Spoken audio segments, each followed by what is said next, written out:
Thank you, Ivy, and again, congratulations to our award recipients for their contributions to science and technology here in the state of Utah.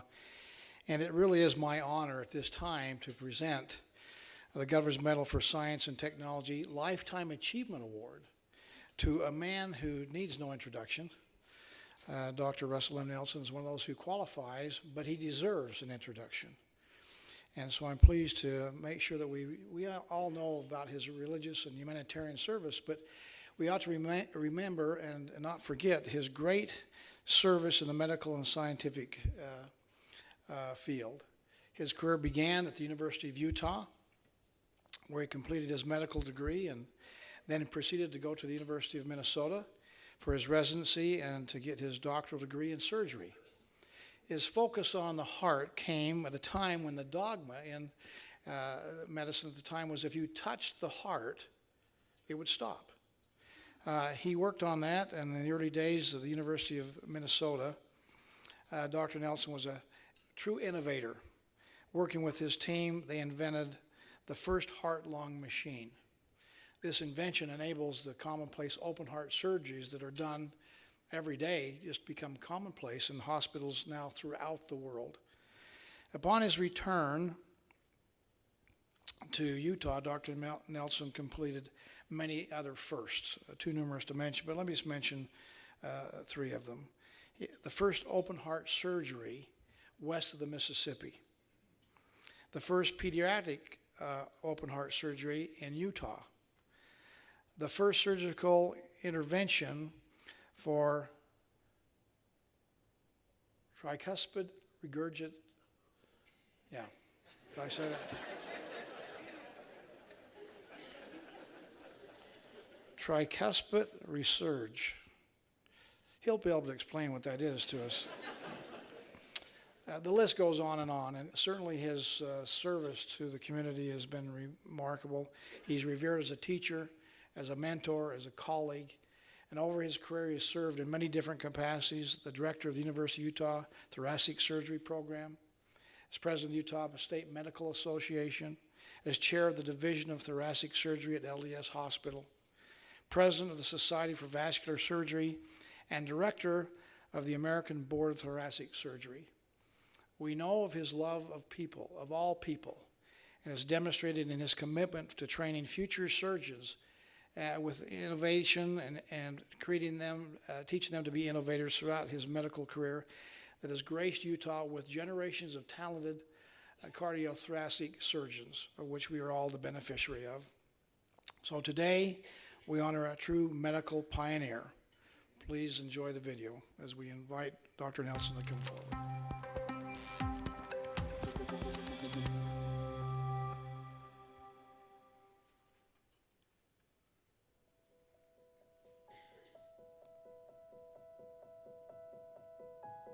Russell M. Nelson is an internationally renowned surgeon, medical researcher, and inventor whose work continues to play a vital role in modern heart surgery. As a close friend said, from his birth, Dr. Nelson was intrigued with how things tick. He wanted to know what made a heart tick, so he learned how to make them tick better. When Russell M. Nelson entered medical school, the idea of operating on a live heart seemed like science fiction. However, he would play a key role in changing the field forever. Nelson graduated at the top of his medical class in 1947 before entering the University of Minnesota to earn his Ph.D. While there, he was part of a team that pioneered development of the heart-lung machine. The machine would make open heart surgery possible. This innovation changed the course of medical practice, enabling the heart to continue to beat during surgery. Dr. Nelson responded to the call for doctors during the Korean War. During his service, Captain Nelson was part of a 4-man research team to assess the problems facing military surgeons in Korea and to determine how to implement innovations in the combat zones. The group went to every MASH unit in Korea, as well as evacuation hospitals in Japan, Hawaii, and elsewhere. After his military service, Dr. Nelson moved back to Salt Lake City in 1955 and immediately began to make an impact on Utah's medical community. Months after performing Utah's first open heart surgery, Dr. Nelson performed one of the first successful pediatric heart surgeries in Utah in March of 1956. He received numerous grants to continue his cardiovascular research and began training other surgeons to establish Utah as a leader in cardiac surgery.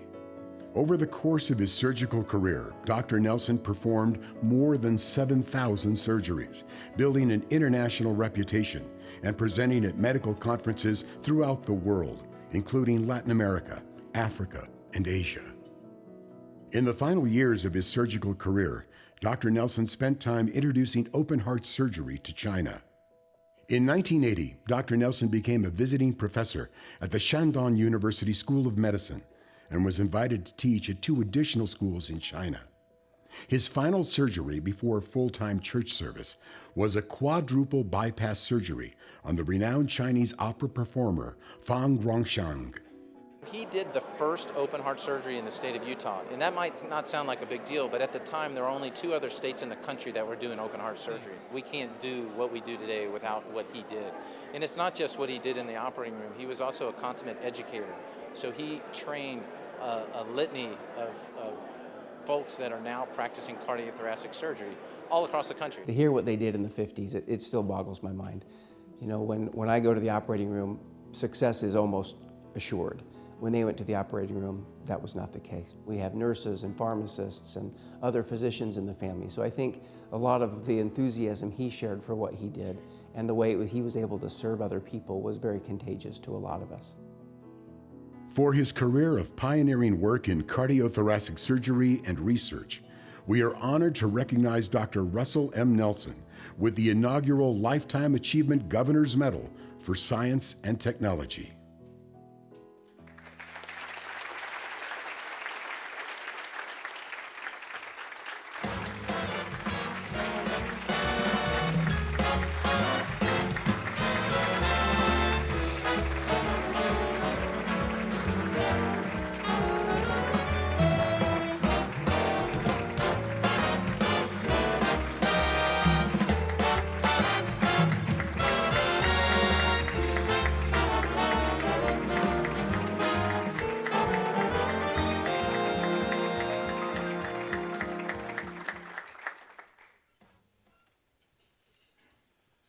Thank you, Governor Herbert, and your many friends and relatives. And it's a joy to be with you.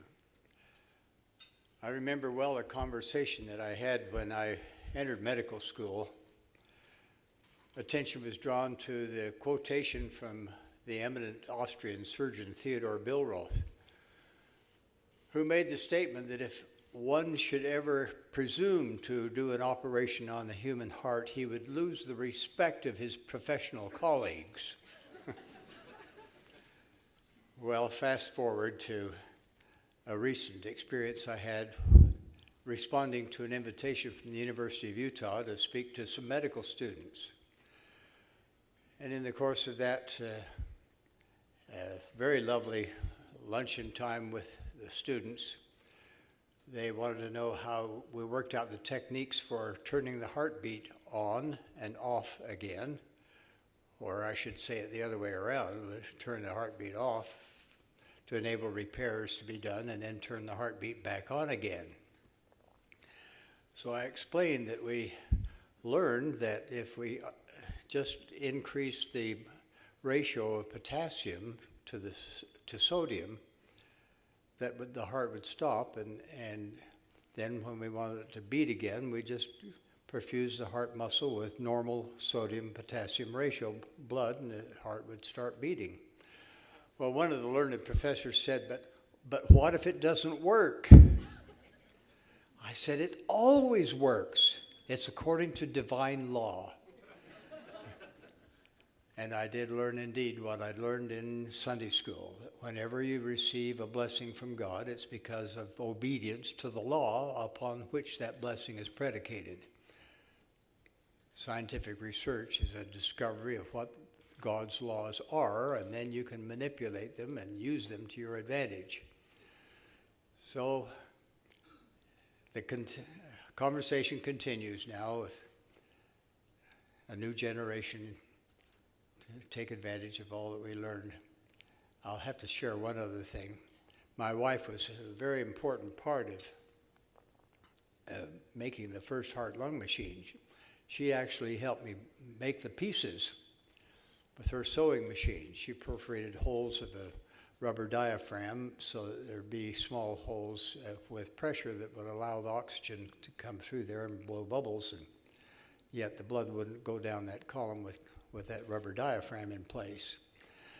Well, from a few years after that, when we were getting success and we needed to go to a commercial manufacturer for our heart-lung machine, it came in this bright, new, shiny case and just glistened with newness. And she says, "Honey, why didn't you make it that way in the first place?" So, hindsight's always a little bit better than foresight. Thank you for this lovely experience, this nice award. I'm honored to be so recognized by Governor Herbert and his associates. Thank you very much.